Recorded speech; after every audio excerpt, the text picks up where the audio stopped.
I guess this will be part two. Um, I tried to pause and start again, and what ended up happening was I turned it off. I'm not adept at such things as this. But it's no wonder that I lost my place because it was I was getting to the hardest part of the whole thing. I was going to mention that one of the first reviewers of this book said in Arjun and the Good Snake, um, Rickarsh takes off the gloves and gives himself a good pounding. And that was true. Um, it's an unfortunate thing when you do things that are bad and may have close people to you contributing um, to making it worse, but you cannot really expose what they do. It's your memoir, and you have no business bringing anyone else's faults or flaws into it. And so it means that you bracket your own horrific behavior and and you examine it without any dilution of causal effects. And the thing that still breaks my heart is the phenomenon, well known to all of us, that when you do something, you can't take it back. For instance, as a father, um, my commitment was never to lay a hand on one of my children. And when drunk, I probably didn't.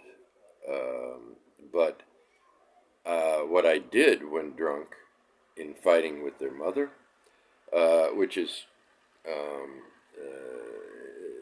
illustrated in this book, um, was as bad as hitting the children because I gave them the gift of fear, matrimonial, um, nightmarish squabbles, a screaming mother, an angry, swearing father. Now, did this happen every day? No. Did it happen 5 times a year? Uh, maybe. Maybe some years 2 or 3 times. Maybe some years 7 times. But once is enough. For instance, when you decide that you're never going to spank your child, that one time you lose it, and you do, you may not be so out of it that you hurt your child. But the first time, I don't even remember ever spanking my children, but I know that I did um, either spank or or um, physically grab and scream at my son. I remember one time I did that, and I'll never forget it. I'll never forgive myself. Um, and You realize at that moment that you can never take this back. There's nothing more pathetic than a groveling adult groveling to a non comprehending child. I mean, they're comprehending a great deal, but you don't know what they're comprehending. So there's nothing um, so pathetic as that. And of course, I knew that. And I would try to make it up to the child, to my son, to my daughter. I don't think I ever did anything quite that bad. There might have been an overreacting scolding here and there, but nothing quite as bad as the time that I'm thinking that's blocking out any other times it may have happened. But it's the same with drinking. Uh, my wife knows that when I wake up in the morning, I'm not a man of fucked up ego, and so I am not going to wake up the same person. I'm going to wake up an extremely apologetic person. And I'm going to be determined not to do that again and not to be drunk again. But I'm also, and this is covered in the book in terms of Indian philosophy, the a man, a human, a woman wants to be something detached, perhaps, but also wants to be active. And this is sort of the theme of the Bhagavad Gita: is how do you achieve moksha and remain in the world? You have your dharma, so you have to act. You have a family, so you have to act. You're a writer, so you have to act, and you have to act out in your writing and so on. And there's that balance that is something I've still not achieved to my satisfaction. And so, what that means practically in terms of drinking is that I was always trying to stop being an alcoholic, but still drink because I like to drink, and probably felt that I needed to drink in some way. I don't know if I consciously felt that, but I felt that I could be stronger than a therapist told me I could be, and well, it didn't work, and so even after, I wrote this by hand in a couple of notebooks, and so then I had a period of time of typing it, and during that time there were a couple of bad drunks, and I had to include them in the book, and so there were two or three included in the book, and they were unpleasant to write, but nothing compared to being part of it and a victim of me. And in a family of four, um, a father who will say anything when drunk and angry is victimizing everyone around him. And finally, to make a short story shorter, I found that I was either going to quit drinking or lose my family, and that was an easy choice. I quit drinking, and I quit drinking completely.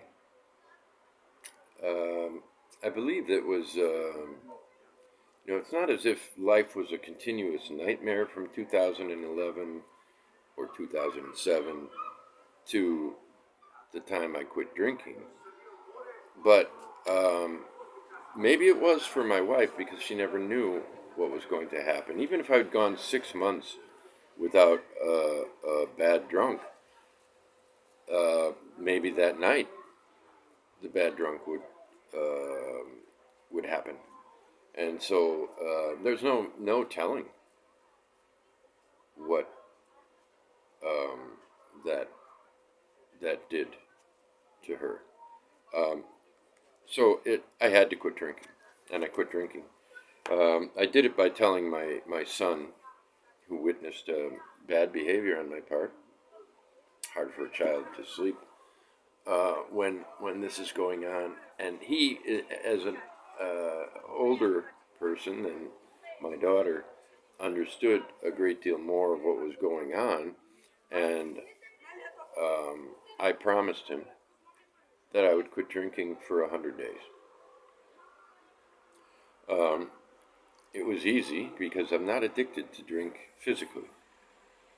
So I was able to do that with ease. And when 100 days came, I just ignored the fact that it was 100 days, and I just kept going without drinking. And so uh, that leaves me with a book about the struggle that means I'm told that it's a good book. I can see that it has good writing in it. There are great stories. It's a great book to read if you want to learn about snakes in India, or if you want to learn about India. There's stuff about Vasco da Gama, who did much worse things than I could ever even contemplate. He was a murderous bastard. That I am not. But it leaves me with a book that is anything but a celebration. You can learn about the concept of Maya in here.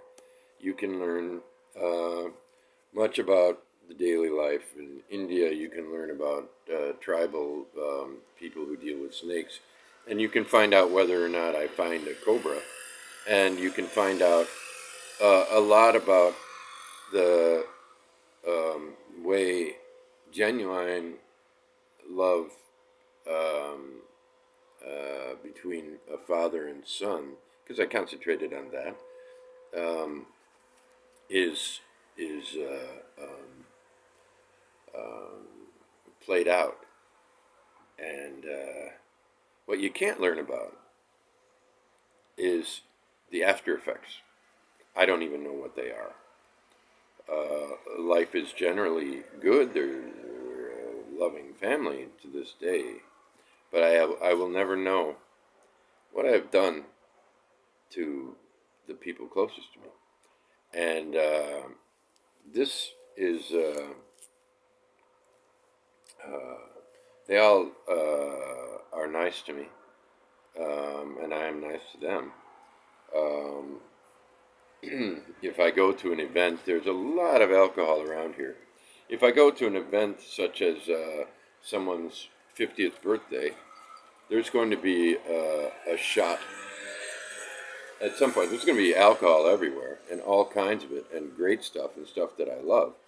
And often when somebody opens a bottle of something that I love, like Schlivovitz, for instance, I'll take that bottle and just smell it and go, yeah, that's good stuff, and hand it back. But there will be times when shots are passed around. And if my wife is with me, I would just say, I'm going to have a shot, because we're toasting. It's a local custom. It's a person that I'm close to. I'm going to take a shot because I'm eating, I'm drinking a lot of water, and one shot isn't going to do anything. So I'm not a fanatical um, uh, former alcoholic or alcoholic. I don't know. You call it what you want, but the fact is that I haven't been drinking for nearly 5 years, I guess. In a few months, it'll be 5 years, and I won't again. And that's something established deep within myself. But this is the aspect of Arjun and the good snake that I find the most tragic. Is that, in a way, in a very, very personal way, it means a lot to me, and it means nothing.